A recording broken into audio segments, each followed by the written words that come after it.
Infección por virus de la inmunodeficiencia humana o VIH. Como definición, tenemos que esta es una enfermedad crónica irreversible, la cual va a disminuir las células inmunes, principalmente los linfocitos T, dando como consecuencia la aparición de infecciones oportunistas o de neoplasias malignas que a largo plazo conllevan a la muerte del paciente. Como etiología tenemos a un retrovirus que es llamado Retroviridae, el cual va a tener dos serotipos, el VIH1 y el VIH2. Cabe resaltar que la mayoría de casos de VIH se dan gracias al serotipo VIH1. Como vías de transmisión tenemos la vía sexual, ya sea vaginal, anal u oral, la vía sanguínea o parenteral y la vía materna, ya sea durante el embarazo, parto o lactancia. Para el diagnóstico se dice que de la segunda a la 12ª semana después de haber tenido contacto con el virus, el organismo va a desarrollar los anticuerpos. Por eso, en este lapso de tiempo es importante hacer una prueba lisa, la cual el resultado puede ser positivo, negativo o indeterminado, es decir, que hubo una reacción parcial, por lo cual si el resultado es positivo o indeterminado, se recomienda hacer otra prueba de laboratorio más especializada como la inmunotransferencia. La clasificación acerca de esta enfermedad se categoriza en las letras A, B y C según las condiciones clínicas del paciente y en los números 1, 2 y 3 según el conteo de linfocitos CD4.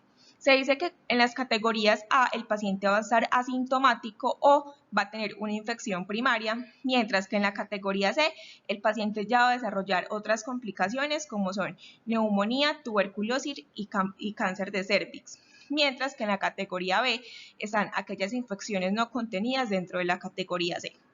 Cabe resaltar que generalmente los pacientes que ya están en un estado de SIDA es porque tienen un conteo menor de 200 linfocitos CD4.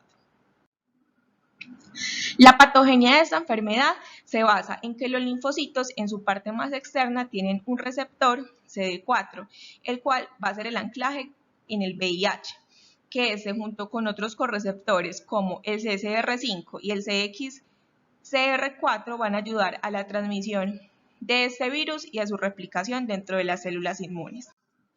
No solamente el linfocito va a tener este receptor, sino otras células inmunes como son los macrófagos, los mastocitos, las células dendríticas y las células de Langerhans, por lo cual todo el sistema inmune va a estar alterado, causando esa inmunosupresión muy relevante en este tipo de pacientes.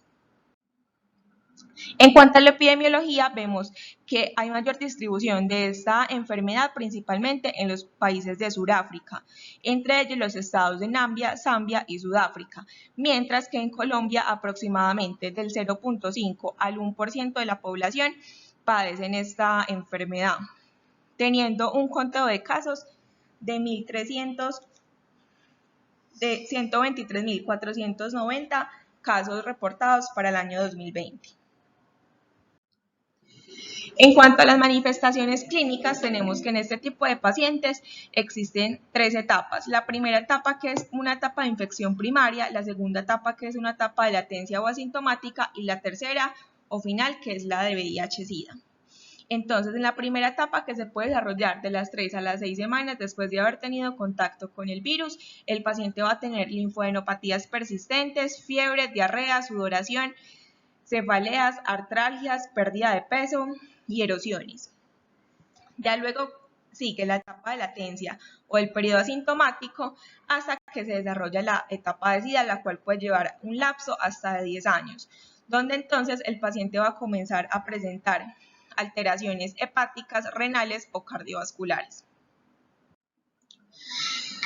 En cuanto al manejo odontológico, la atención de estos pacientes se basa en medidas de bioseguridad como son el lavado de manos, las barreras de protección personal como son la careta, doble guante, tapabocas, batas de manga larga, además contar con un instrumental estéril y una correcta desinfección de áreas y de superficies. Es también de gran importancia tener una historia clínica completa y hacer un correcto examen físico para ver en qué estadio de la infección se encuentra el paciente.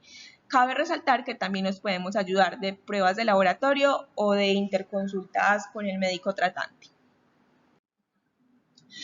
En cuanto A los procedimientos que podemos hacer en aquellos pacientes que son VIH positivo en sus estadios iniciales o asintomáticos, se dice que los tratamientos odontológicos se pueden realizar sin ningún tipo de riesgo, ya que no hay evidencias de contraindicaciones en caso de atender a un paciente en estos estadios iniciales.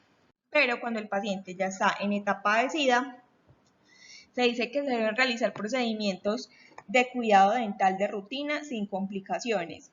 Solo cuando se presente un deterioro sistémico grave se debe tener en cuenta que hay un mayor riesgo de sangrado y de infección.